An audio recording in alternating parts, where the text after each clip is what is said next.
আসসালামু আলাইকুম ওয়া রাহমাতুল্লাহি ওয়া বারাকাতুহু। আলহামদুলিল্লাহি রাব্বিল আলামিন ওয়া সলাতু ওয়া সালামু আলা রাসূলিহিল কারীম ওয়া আলা আলিহি ওয়া আসহাবিহি আজমাইন, আম্মা বা'দ। সুপ্রিয় ছাত্রছাত্রীবৃন্দ, তোমাদের সবাইকে পশ্চিম গুজরাট মুনিরিয়া অনলাইন মাদ্রাসায় স্বাগত। আশা করি তোমরা সবাই ভালো আছো, আমিও তোমাদের দোয়ায় ভালো। আজকে তোমাদের সম্মুখে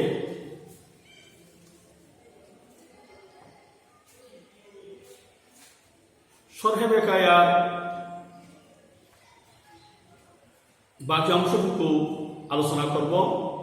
কালকে তোমাদের সম্মুখে আলোচনা করছিলাম এলমে ফিকহে আবিধানিকত্ব, পারিভাষিক সংজ্ঞা। আজকে তোমাদের সম্মুখে আলোচনা করব এলমে ফিকহে আলোচ্য বিষয়, উদ্দেশ্য, প্রয়োজনীয়তা এবং এলমে ফিকহের মর্যাদা নিয়ে। সুপ্রিয় ছাত্রছাত্রীবৃন্দু, তোমরা সবাই মনোযোগ সহকারে শুনবে। না শুনলে আমার বলাটা কোনো কাজে আসবে না, সার্থক হবে না। আমি বলবো, তোমরা না শুনলে, তোমরা না শিখলে সেটা অর্থবহ হবে না। তাই আমার ক্লাসগুলো তোমরা মনোযোগ সহকারে শুনবে এবং ভালোভাবে অধ্যয়ন করবে। যাই হোক, এখন আমরা আমাদের আলোচ্য বিষয়ের দিকে চলে যাচ্ছি। এলমে ফিকহের আলোচ্য বিষয়। এলমে ফিকহের আলোচ্য বিষয় সম্পর্কে বলা হচ্ছে যে আফআলুল মুকাল্লিফিনা মিন হাইসুল তাকালিফ, অর্থাৎ এলমে ফিকহের আলোচ্য বিষয় হল শরীয়তের বিধিবিধান প্রযোজ্য বন্দার কার্যাবলী। শরীয়তের বিধিবিধান প্রযোজ্য বন্দার কার্যাবলী হচ্ছে এলমে ফিকহের আলোচ্য বিষয়। কেননা ফিকহে শাস্ত্রে বন্দার কার্যাবলীর প্রাসঙ্গিক অবস্থার আলোচনা হয়ে থাকে। আর বন্দার কাজ হইল যথা ইবাদত করা, মুআমালাত করা, রাষ্ট্রীয়, সামাজিক, পারিবারিক কার্যাবলী ইত্যাদি। ইহারা বান্দার এই কার্যাবলী, এটা এই ইবাদত, মুআমালাত, রাষ্ট্রীয়, সামাজিক, পারিবারিক এই কাজগুলো ফরজ হইতে পারে, ওয়াজিব হতে পারে, সুন্নাত, মুস্তাহাব, হালাল, হারাম হিসাবে বিভক্ত। সুতরাং বান্দার কাজের ফরজ, ওয়াজিব, সুন্নাত, মুবাহ, হালাল ও হারাম, মাকরুহ ইত্যাদি আলোচনায় হইল এলমে ফিকহের মওদু বা আলোচ্য বিষয়।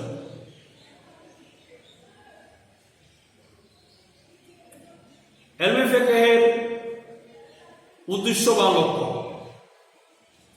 এলমে ফিকহের উদ্দেশ্য হইল আল্লাহর সন্তোষ হাসিল করা ও ইহ পারলৌকিক কল্যাণ লাভ করাই হচ্ছে এলমে ফিকহের একমাত্র উদ্দেশ্য বা লক্ষ্য।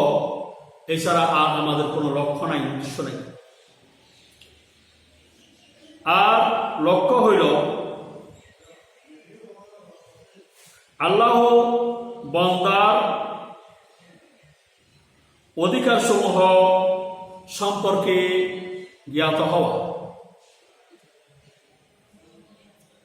কি লক্ষ্য? কি আল্লাহ ও বান্দার অধিকার সমূহ সম্পর্কে জ্ঞাত হওয়া, আল্লাহর কি অধিকার, বন্দার কি অধিকার, এ সম্পর্কে জানা, অবগত হওয়া, জ্ঞাত হওয়া ও তদ অনুযায়ী আমল করা, এটা হচ্ছে লক্ষ্য। অন্যদেরকে উপরোক্ত অধিকার সমূহ সম্পর্কে জ্ঞাত করানো, নিজে জ্ঞাত হওয়া এবং অন্যদেরকে এই অধিকার সমূহ সম্পর্কে জ্ঞাত করানো।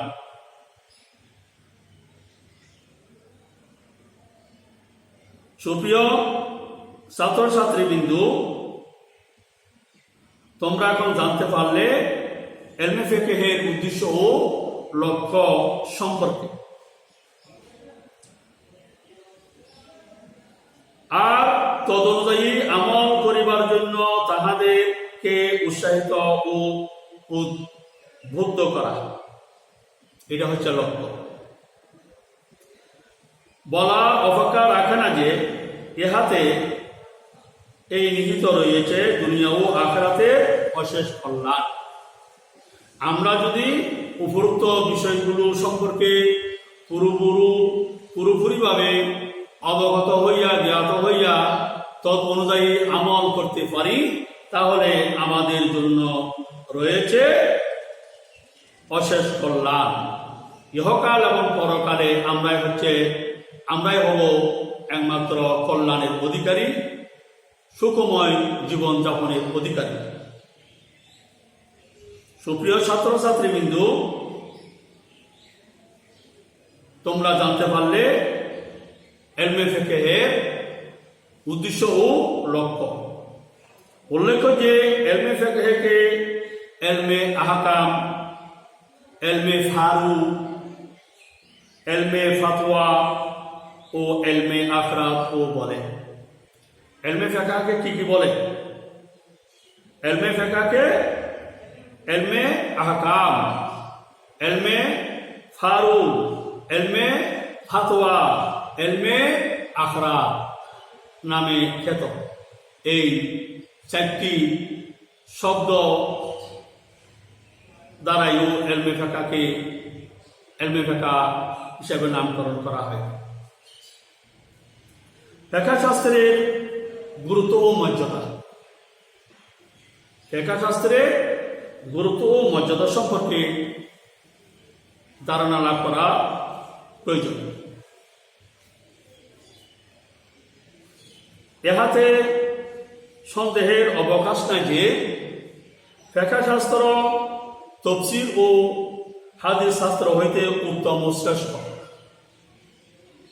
তাফসীর এবং হাদিস শাস্ত্র হইতে ফিকহ শাস্ত্রটা কি উত্তম।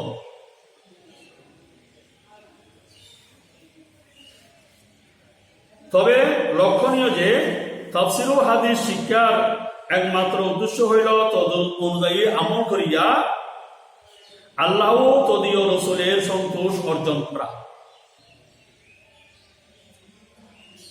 খেয়াল করবেন,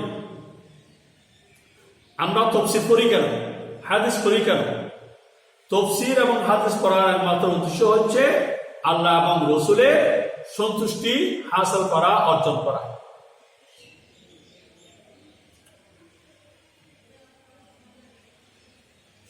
সুপ্রিয় ছাত্রছাত্রীবৃন্দু, তোমরা জানতে পারলে তাফসীর এবং হাদিস পড়ার উদ্দেশ্য কি। সুতরাং উক্ত উদ্দেশ্য সিদ্ধির জন্য সর্বপ্রথম জ্ঞাত হওয়া অত্যাবশ্যক যে কোন কাজ তাহার উপর ফরজ, কোন কাজ তাহার উপর ওয়াজিব, কোন কাজ তাহার উপর মাকরুহ, কোন কাজ তাহার উপর হালাল বা হারাম বা মুবাহ তার সম্পর্কে জানতে পারবে। কোনটি বা তাহার উপর মুস্তাহাব, মাকরুহ অথবা মুবাহ, এটা জানা যাবে। আর বলা বাহুল্য যে উপরোক্ত বিধানগুলি কোরআন ও সুন্নাহ হইতে উদ্ঘাটন করিয়া ফিকহ শাস্ত্রে সন্নিবিষ্ট করা হয়েছে। মোদ্দা কথা হলো ফিকহ শাস্ত্রের জ্ঞান লাভ করাই কোরআন হাদিস চর্চার মূল উদ্দেশ্য। ফিকহ শাস্ত্রের জ্ঞান লাভ করা হচ্ছে কি কোরআন এবং হাদিসের মূল উদ্দেশ্য। ফিকহ শাস্ত্র অধ্যয়ন ব্যতি রেখে কোরআন ও সুন্নাহ মাফিক কর্ম সম্পাদন করা প্রায় অসম্ভব বলা চলে। তাই বলা অত্যুক্তি হবে না যে যদিও মর্যাদার দিক দিয়া ফিকহের স্থান কোরআন ও হাদিসের পরে, তথাপিও কর্ম সম্পাদনের দিক দিয়া ফিকহের স্থান সর্বশীর্ষে। সুপ্রিয় ছাত্রছাত্রীবৃন্দ, তোমরা জানতে পারলে যে ইলমে ফিকহের মর্যাদা সম্পর্কে। যদিও কোরআন ও হাদিস হইতে ফিকহ শাস্ত্রের উৎপত্তি হয়েছে, তথাপি ইহার শ্রেষ্ঠত্বের ব্যাপারে কাহারও দ্বিমত নাই। এই ব্যাপারে স্বয়ং আল্লাহ রাব্বুল আলামিন নিম্মুক্ত বাণী হচ্ছে নিদানযোগ্য। আল্লাহ সুবহানাহু ওয়া তাআলা কালামে মজিদের মধ্যে ইরশাদ ফরমাইতেছেন, ফালাউলা নাফারুম মিন কুল্লি ফিরকাতিন মিনহুম তায়ফাতুন লিয়াতাফাক্কাহু ফিদ-দীনি ওয়া লিয়ানজুরু কওমাহুম ইযা রাজাউ ইলাইহিম লাআল্লাহুম ইয়াহজারুন। অর্থাৎ ইমানদারগণের প্রত্যেক জনপদ হইতে একটি ক্ষুদ্র দল দিন শিক্ষার উদ্দেশ্যে বাহির হইয়া পড়ে না কেন? যেন তাহারা শিক্ষা সমাপনার্থে স্বজাতির নিকট প্রত্যাবর্তন করিয়া তাহাদেরকে আল্লাহর শাস্তির ভীতি প্রদর্শন করিতে পারে। ইহাতে হইতে পারে তাহারা ভীত হইবে তথা আল্লাহর নাফরমানি হইতে বিরত থাকিবে। অন্য আয়াতে হইয়াছে, ওয়ামান ইউতিল হিকমাতা ফাকাদ উতিয়া খায়রান কাসীরা। যাহাকে হিকমত দান করা হয়েছে, অর্থাৎ যাহাকে ইলমে ফিকহ দান করা, হিকমত থেকে এখানে ইলমে ফিকহ উদ্দেশ্য, হিকমত দান করা হয়েছে, তাহাকে অশেষ কল্যাণ দান করা হইল। সুবহানাল্লাহ। ওয়ামান ইউতিল হিকমাতা ফাকাদ উতিয়া খায়রান কাসীরা। যাহাকে হিকমত দান করা হইল, তাহাকে অশেষ কল্যাণ দান করা হইল। ফিকহের মাহাত্ম সম্পর্কে হাদিস শরীফেও অনেক বর্ণনা রয়েছে। ইমাম বাইহাকি ও দারকুতনি রাহিমাহুল্লাহ বর্ণনা করিয়েছেন, লিকুল্লি শাইইন ইমাদুন ওয়া ইমাদুদ্দীনি আল ফিকহু। সুপ্রিয় ছাত্রছাত্রীবৃন্দ, তোমরা এই হাদিস শরীফের অনুবাদটা খেয়াল করো। প্রত্যেক বস্তুর একটা কুঠি রয়েছে, আর দ্বীন ইসলামের কুঠি হলো ইলমে ফিকহ। অন্য হাদিসে রয়েছে, ফকিহুন ওয়াহিদুন আশাদ্দু আলা শাইতানি মিন আলফি আবেদ। শয়তানের উপর 1000 আবেদের চাইতে একজন ফকিহ হচ্ছে অত্যন্ত ভয়ঙ্কর, আসাধ্য ভয়ঙ্কর।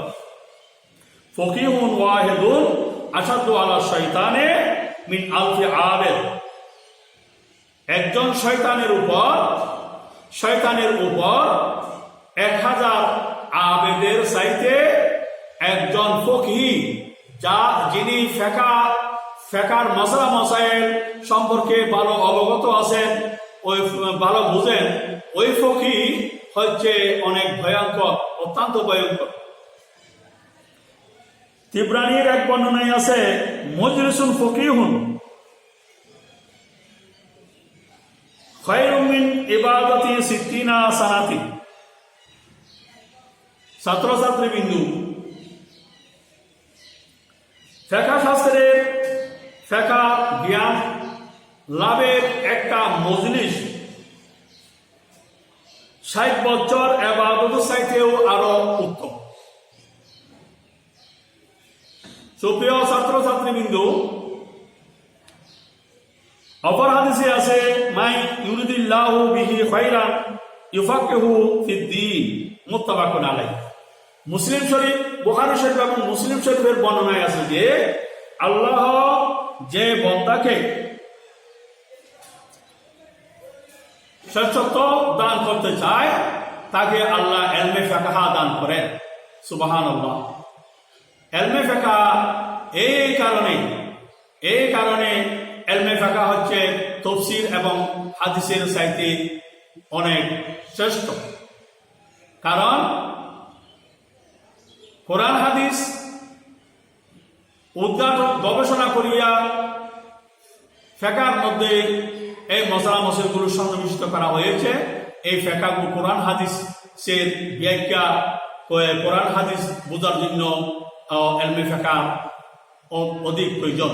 তাই আজকে তোমাদের সম্মুখে এই বিষয়ে আমি আলোচনা করলাম। গতকাল ইলমে ফিকহের আবিধানিকত্ব, পারিভাষিকত্ব আলোচনা করলাম। আজকে ইলমে ফিকহের বিষয়বস্তু এবং লক্ষ্য, উদ্দেশ্য, ইলমে ফিকহের মর্যাদা সম্পর্কে তোমাদের সম্মুখে আলোচনা করলাম। এইগুলো তোমরা ভালোভাবে দেখবা। আল্লাহ হাফেজ, সবাই ভালো থাকবে।